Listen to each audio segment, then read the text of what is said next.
Yo, what's going on, everyone? Welcome to the latest episode of Can I Kick It FC. I'm your host, as always, Elliot Barr, and joining me is the man that was inspired by this player that we're about to talk about because he was the minister of defense. He saved U.S. asses in the 2014 World Cup because he didn't make it in 2018. Mr. Tim Howard, also known as the greatest goalkeeper the USL has ever seen. That literally, please don't look up his highlights. Just take me as a fact there. Yeah. So Tim Howard, Secretary of Defense, just to be honest with you, in my opinion, one of the greatest goalkeepers that the U.S. has had. Yeah. One of the greatest goalkeepers that has been in the Premier League, and one of the greatest goalkeepers that has goalkeeper performances in a World Cup. I feel like when we talk about U.S. goalkeepers, that's a lot of superlatives, but I mean, yeah, he deserves it. He deserves it.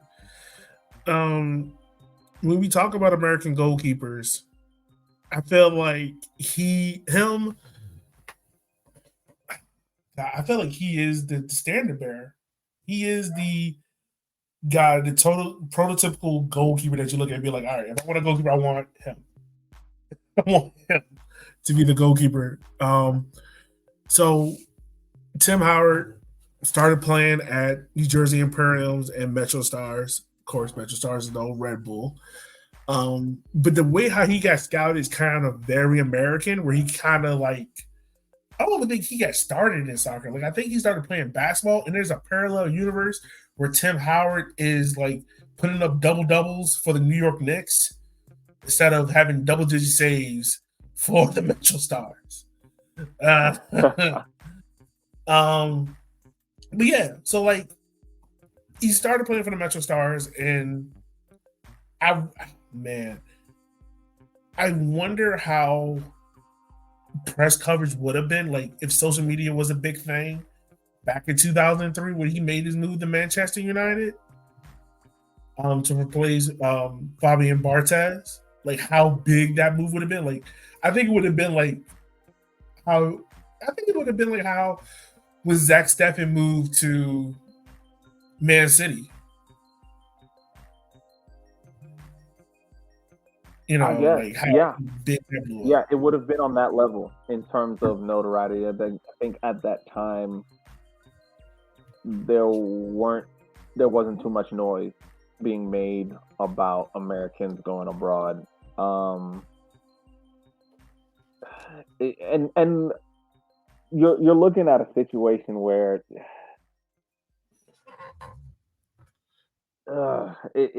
things could have been so different for him. Mm-hmm. And he could have entered into the social media era at one of the most recognized soccer clubs in the world. Yeah. Because when you think about it, when you look at that timeline with when he goes to Manchester United, this is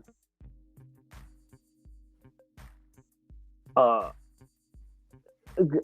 time where he's coming, where Edwin van der Sar is coming from Fulham. Mm-hmm. So Fulham, if you're looking, if Sir Alex Ferguson is content with signing Tim Howard and maybe pulling an academy kid up to be the second goalkeeper, what does that look like for Tim Howard? Because I honestly feel that in the environment with Sir Alex Ferguson, with that Manchester United team, I think that Tim Howard could have performed just as well as Edwin van der Sar for that Manchester United team. So what would we be looking at right now if in the greatest years of Manchester United, they had a goalkeeper, they had an American goalkeeper? How does that change U.S. soccer? How does that change Tim Howard's career? It's really, really interesting to see how things would have gone for him. Yeah. I'm going to back up a little bit, talk about Tim Howard's time in America and whatnot, and like being a black goalkeeper, like that. I kind of feel like that's a position like in the early '90s and whatnot, like black people just got thrown into. It's like, oh, you're athletic, go out here and play goalkeeper. Treat it like football, son.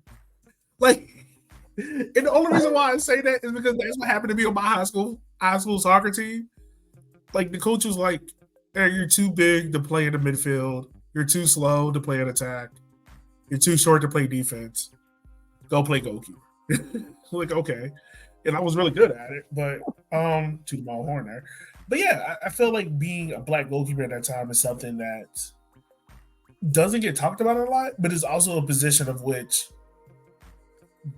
you know, the abundance of black talent has kind of shown through. Like we said before, Zach Steffen, Tim Howard. If you look Zach internationally, Thornton.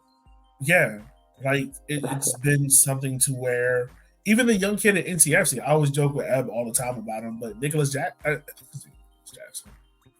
Don't call. I should know this as being a U.S. Elite One commentator, but it's one of those things of which it doesn't get talked about, especially being like he was the face of the USMNT for the longest. Like I remember like 2006 World Cup. I don't remember that too fondly, because I wasn't a soccer fan then. But 2010 World Cup, like I remember when I first turned on the TV and saw Tim Howard in the goalpost, and I was like, hold on, wait, that's a black person? He got us playing goalkeeper? Like, because in my head, like I just always assumed soccer would be white. They ain't gonna let us play like that. Like, no. Yeah, and when you look at when you look at the leading goalkeepers before the number one goalkeepers before Tim Howard, you're looking at Brad Friedel, Casey Keller, Tony Meola, and even his second, Brad Guzan. These are all formidable goalkeepers and have been, lauded as great goalkeepers all around the world. Yeah. But I think something that Tim Howard brought was it was something kind of intangible. When you looked at Tim Howard taking on the USMNT first goalkeeper role, I remember thinking to myself the same thing as you, like, oh goodness, a black guy. Because the last time I had seen a black guy play goalkeeper was Never. Brad Friedel's second, Zach Thornton.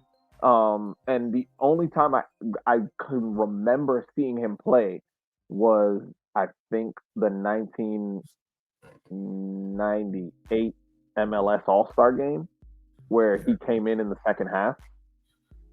And that was it. And I mean, that wasn't really a game that the U.S. men's national team really tried hard at. They beat the MLS All-Stars 6-1. So it was not like he did anything. It was just a big deal. So I was looking at myself like, oh, okay, here we go again. Let's try with this guy. Is he going to take that spot? And my goodness, he took that spot. And I remember seeing him briefly at Manchester United before Edwin van der Sar took the helm as the leading goalkeeper, and thinking to myself, that could have been something different. But to go to Everton and to put up the numbers he did at a much smaller club, it was a no brainer. It's just a no brainer. Like this is he's earned the spot. He's earned the job. There's no one else that is going to. And we're looking at his second, Brad Guzan, who was at the time a formidable goalkeeper, and who still has done fairly well at Atlanta United. But there's a big drop off between Tim Howard and Brad Guzan, and that was saying something. So Tim Howard, like you said, he played at Manchester United. Found this cool stat out. At the time, it was Manchester United. So he was playing. He was right before the 2008 Champions League final. But he was part of that team that won the FA Cup, I think, in 2006. So he's playing up that point in time, right? Playing for Manchester United. They had a bad game against Porto. Tim Howard, I think if I'm not mistaken, I think he was in the game in which Mourinho did like that famous knee slide. Yes, I believe so. If memory serves me, I think that's him. I think he's the goal. But whatever the case is, his confidence goes off a cliff, right? So Sir Alex pulls him out, replaces him with Roy Carroll. Right before the FA Cup final, Tim Howard gets his starting spot back. This interesting stat is this. Did you know that Tim Howard became the first American since Julian Sturgis to win the FA Cup? Now, can you guess what year Julian Sturgis won the FA Cup? Oh, that was a long time ago. Yeah. Oh. I'm drawing a blank. That was a long time. Julian Sturgis. Oh. You want a hint? Probably like the 70s, wasn't that? 1873. Julian Sturgis was back then? Yeah. 1873. That was the last time an American. Okay. I'm mixing him up with someone else. All right. Yeah. Yeah, he became the first American to win the FA Cup since 1873. That's how long it was. So it was a long time. He started in the final, like I said. So his time at Everton, I think, is what he's most remembered from. And honestly, like he will probably tell you himself, he is an Evertonian. Like he is Everton blue through and through. He moved on loan to Everton in 2005. After the club signed, like you said, Edwin van der Sar, Manchester United. He became the most capped. My fault. He won the FA Cup in 2004. So yeah, that would be Mourinho year because 2005 we don't know. Yeah, my fault. Had that mixed up. Played for Everton. In his whole Premier League career, and probably a big reason of why he became who he was is because he was a stable force at Everton. Like he was, once again, much like the UNCMT, he was the face of Everton. Like I remember watching Everton when I first started watching Premier League soccer. And like, oh, that's Tim Howard. He plays in every game. He's really good. He saves everything. I see why American and your English people like Americans as goalkeeper because Tim Howard's really good. No, I mean, I think the only other American to be viewed as on the level of heroism that Tim Howard is viewed at, the one who's beloved by Premier League fans and English fans. The only close thing to me is Brian McBride. Yes, you have Clint Dempsey who has definitely did Brad a thing at Fulham. Yeah. Brad Friedel, definitely. Stu Holden, unfortunately, not a long enough career due to injuries. But Tim Howard, I think, is paramount among all of them. Like I said, with Brian McBride as a close second, in terms of notoriety. Like if you tell any English person who even remotely knows about the Premier League, about Tim Howard, they can go on about him because he was consistently ranked as one of the top goalkeepers in the Premier League for almost his entire time at Everton. And that's saying something. This is the era of Edwin van der Sar. This is the era of David De Gea. This is the era of Courtois. This is the era of what's the French goalkeeper's name? Jeez, I'm drawing a blank. Hugo Lloris. Hugo Lloris. The likes of the Brazilian goalkeeper for Watford, who, I mean, I think Watford fans like worship him. You got me but it's just names that you can just throw out there that he was there during the time that these guys were at their best, and he was always among them. Yeah. As you know, in terms of a goalkeeper. So much so that which I personally think that it took a long time for Jordan Pickford to gain the hearts of Everton fans because of how well Tim Howard did before he was there. So now Jordan Pickford had to. I'm saying Jordan Pickford had to work really hard for people to be like, all right, you're no Tim Howard, but you're good enough for us. No, for real. So for Tim Howard, if you look at it like his Everton career from 2005 to really 2016, right before he leaves to come to MLS, he has 210 consecutive starts, right? 2 games short of the all-time record. And the only reason why that he didn't get the all-time record is because of he missed 1 game with a finger injury. So you look at it like he was the model of consistency, played in the big games, kept that club Everton like relevant. Like I remember when I first started watching 2014, which is now 10 years ago, Everton was talked about in the Big Six. Like it wasn't Tottenham. It was Everton, Liverpool, Man United, Man City, Chelsea, Arsenal. Like that was the Big Six. And then it became Tottenham and whatnot. I mean, Shannon, let's take a little bit. Let's talk about his legacy. Like we already stated it. Like he's a black goalkeeper. He was the face of kind of like with DeMarcus Howard, Jermaine Jones, like kind of like the face of black people latching on to the team and being like, yo, they represent me. Like I feel proud to have them, represent us.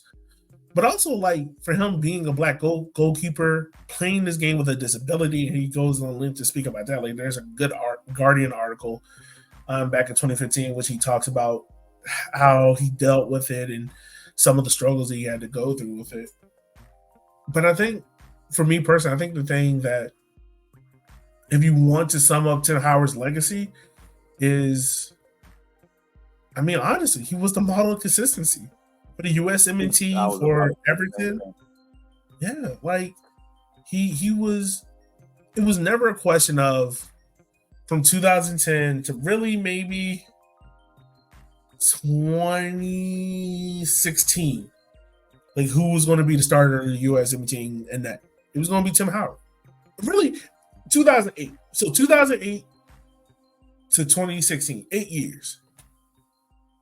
Who gonna be the starter of the USMNT? Tim Howard. Like automatic. Like we ain't arguing about this. We ain't trying no one else. It's Tim Howard.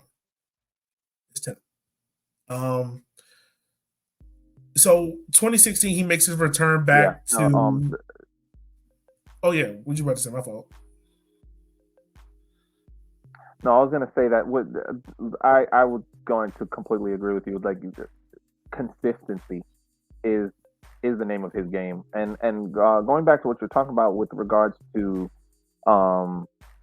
him struggling with Tourette syndrome. Yeah. One thing a lot of people who don't follow the game closely enough do not realize is that there's a difference between a shot stopper and a goalkeeper. A shot stopper is someone, if you take a shot, they're very good at saving it and putting their body behind the ball when a shot is taken. A goalkeeper is so much more than that. I always, whenever I'm coaching kids and whenever I select my goalkeeper based off of who actually wants to be brave enough to take on that role, I always tell them, I want you to watch as many games as you can, professional soccer games as you can, and watch the post match interviews. How many times do you see a goalkeeper doing a post match interview? Barely ever, because they spend the entire game yelling, talking, communicating with their entire team. So, with a disability like this, for Tim Howard to still be at the top of his game, communicating with his defense, directing traffic in his back line, owning his goalie box, that is the feat definitely that needs to be talked about, because Tourette syndrome is a vocal disability. It's something that obstructs your ability to communicate fluidly and clearly. He's still able to do that with this disability on a grand scale in stadiums where there are thousands of people screaming. So just to put things into perspective for people. Yeah. Like, this is also the other thing too, like with Tim Howard. Man, like I can't say no. He was the one of this history. But my fault. This is the thing about Tim Howard that I think doesn't go stated enough is the way in which he views the game is very much of how like a free safety or a quarterback views the game in football, or how a point guard views it. Like he's looking at it from a standpoint of I control these other 10 players on a string, right?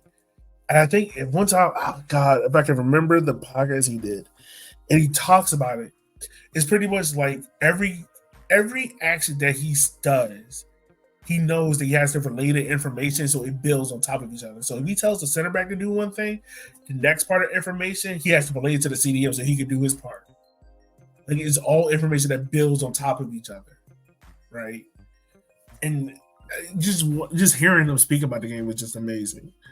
So he transitioned back to MLS back in 2016. I remember he signed for the Colorado Rapids. And I mean, it went all right. I think the big thing now is for Tim is he's a voice now for the Premier League. So much so that, I mean, he's in the Premier League Hall of Fame. But I think now, like, who is it? Robbie Mustoe and the other Robbie.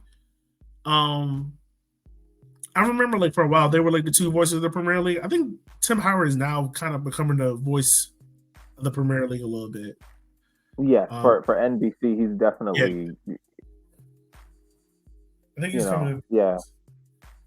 Robbie Earl and Robbie Mustoe, Tim Howard, and Rebecca Lowe. Like it's those four. Yeah, I feel like it's definitely Tim. Like I definitely feel like he is definitely now becoming a strong voice. Yeah. But yeah, man, like I mean, this man owns stake in what is it, Dargnish Red in England. Memphis not on one. He's spreading his wealth out a little bit. I want to ask you this question about his legacy, or whatever. Well, not his legacy, but like, do you think America will ever get another goalkeeper like Tim Howard? Like someone who, obviously, right now we got Matt Turner, but I always feel like the conversation around Matt Turner is, all right, he's good, but who else can start? Like Gaga Selena, like someone else. Like with Tim Howard, I remember it's Tim Howard. No one else is taking his spot unless Tim Howard is hurt. Like, will we ever have another goalkeeper like that? Or will we always have constant goalkeeper competition? Which I'm not saying is a bad thing. But will we ever have a goalkeeper that for 8 years straight, 2 consecutive World Cups, could have been 3 if 2018 didn't happen, is the starter? That's a tough question because before Tim Howard, it had always been that way. Yeah. It was. I mean, Brad Friedel had his time. Casey Keller had his time. Tony Meola had his time where it was unquestionable. Like all of those guys had a time where it was unquestionable that they were going to be the goalkeeper for the U.S. And it's after Tim Howard that we started to see more of this. Maybe it could be this guy. Maybe it could be this guy. Maybe it could be this guy. Which I think there are two reasons for it. One is because of how good Tim Howard was. Mm-hmm. So how do you replace that? And is there someone who can replace that? Second is there's a much bigger talent pool of goalkeepers. And it's very difficult to see all of them without breaking the continuity of having one who's holding that spot and actually able to settle in that position. I personally think that Matt Turner has the possibility to do it, but I think there are certain aspects of his game that he's lacking that would prevent him from even reaching anywhere near the level of Tim Howard. He's a great shot stopper. Matt Turner is a fantastic goalkeeper. He'll always hold a place in my heart for two reasons. One, New England Revolution. Two, Richmond Kickers. Yeah. But I don't see too much with regard in the near future of someone who will hold down that spot the way it used to be in the past. How this guy's a goalkeeper, there's no question about it. Until he runs out of form, he's it. Even before Matt Turner, this was the case of, is it Zach Steffen? Is it, I mean, there were a whole bunch of names being thrown out there, and we were sitting here like, I don't know, maybe this guy, Zach Steffen could have been if he had not gone to Manchester City, to be honest with you. He had the ability, he had the potential. But when you're going to Manchester City, everyone's saying, oh my goodness, he's going to Manchester City. Yeah, but he's not playing. Ederson's playing every game. He's not playing. So there is no ability for him to develop his skills, to hone his skills, to actually be a competitive goalkeeper on the international stage. A big reason why he missed that 2022 World Cup. Yep. If Tim Howard's highlight, right, if you want to show the game that eclipses Tim Howard as a goalkeeper, everything that he's about, is the 2014 game against Belgium. There's no arguing with it. I feel like if you want to show the inevitable downfall that we all saw, if we were all, I think everyone in 2018 had that collective moment, was like, it's time. It's time. I think it's the 2018 World Cup qualifying game against Trinidad and Tobago. And that's just because of the loss and what that meant for the U.S. soccer. But you could just watch Tim in that game and just be like, I kind of remember, I kind of had the same thing with like Akira at some point in this past season. I think it was like midway through the season where I was just like, yeah, he can't make these saves anymore. Yeah. Yeah. He was almost like he's second guessing himself to get there. Yeah, it's one of those situations where it's like you're there's a lot of mileage on the body, and a lot of people don't realize it. And you're looking at a soccer game, you're seeing all these guys running all over the place. It's like, oh my goodness, these guys are running. Actually, in all around, the fittest player on the team is the goalkeeper. Dude, goalkeeper is tiring, man. I play goalkeeper. It is tiresome mentally, and you're using a lot more of your body than other players are. And the reflex ability, which is something that deteriorates with age. Let's take a look at David De Gea, for example. I mean, going through such a long period of time of having to literally save Manchester United's behind, he becomes like a punch-drunk goalkeeper, and he can't make saves anymore. It's like a boxer getting hit in the face too many times. Yeah. And you see that a lot of times with some of the world's greatest goalkeepers. You see that with Mignolet. You've seen that with Fabianski, who actually had the potential to reach the levels of Tim Howard, the potential to reach the levels of Courtois and Ederson. But because they went through spells where they literally have to make save after save after save after save for like a long span of time for a whole season. It completely knocks the juice out of you. So Yeah. you're looking at Tim Howard, who had such longevity with Everton, such longevity with the U.S. men's national team. I don't think I can begrudge him to that situation in 2018. Oh It's no, like no, there's yeah, mileage on that body, yeah, no. and You can just watch it and see even like then, he's done. yeah, you can see It's like you just you're gotta looking put at your Tim hand over him Howard. and just be like, "You done good, champ. You done good." But it's time. For me, it's one of those situations where I look at it. It's like, okay, Tim Howard, you no longer have anything to prove to me. I know that you're the GOAT. You know, hang it up. It's time for somebody else to take the reins and actually take the responsibility of carrying this team on. And I look at players like Tim Howard as well as around that time Landon Donovan, Clint Dempsey, um, all of those guys. It's like it's time to pass the torch on, and this next generation better pick up that torch and not drop it. And I do feel that with regards to the goalkeeper situation, there has been a lapse, and the lapse was the dependence on Zach Steffen without him getting playing time. And I do think that if we had been able to find another talent like Zach Steffen and not send him to Manchester City, we may have found someone who could really take that role and say, I am in the same class as Tim Howard. Maybe. And that's a big maybe because Tim Howard, I mean, Yeah, yeah. Honestly, like I think the best way to wrap it up, if we want to put a nice bow on all of this, I think you can look at Tim Howard through pretty much like the four pillars. Like it's kind of like, you know what? No, let me rephrase that.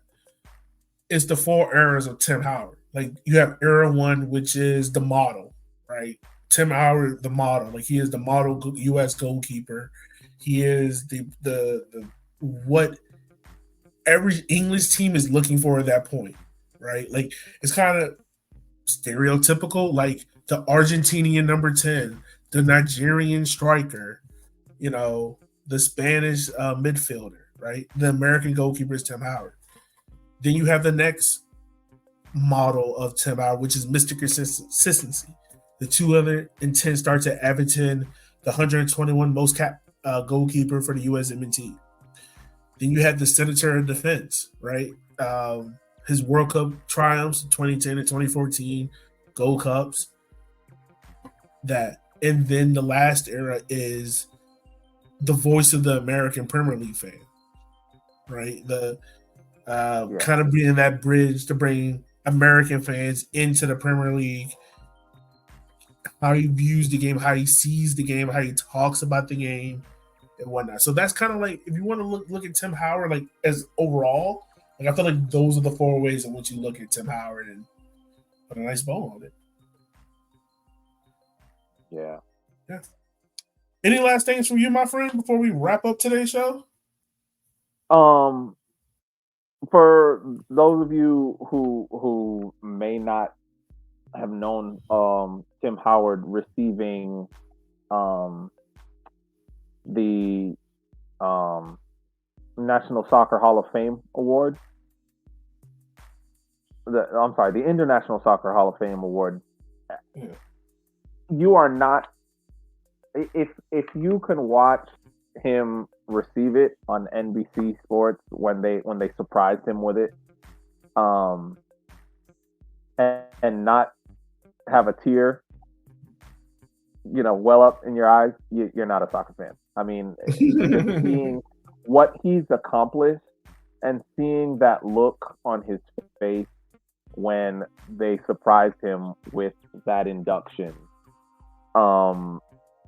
was something beautiful to see because it was deserved, absolutely deserved.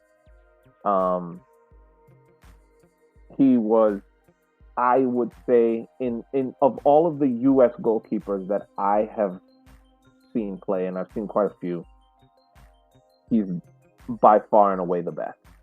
He's the best. It's no arguing with that. He's the best. He is the guy. So much so that Shanir, my friend, I think this is a great way to wrap up the episode. Yeah, I think this is a great way how to do it, man. So, listeners, like we said before, we want to hear from you. What are your thoughts on Tim Howard? How do you rate him as all-time American great, Premier League great, goalkeeper great? You know, does he make the list as the top 10 greatest goalkeepers of all time? Or is he just on the outside of it? Is he on your Mount Rushmore of USMNT greats? Or is he just outside of it? We want to hear from you. Hit us up. Twitter, Can I Kick It FC. Follow the podcast. Subscribe to the YouTube page, Can I Kick It FC, where we'll put all the shows out there. So with that being said, for Shanir, from myself, we just want to say thank you for taking the time out of your day for listening to our show, because without you, we couldn't do this. And you should give a subscribe just for that. So, as always, we will holler at you guys next time, where we will talk about more Black History Soccer. But until then, be easy, be safe. Love you.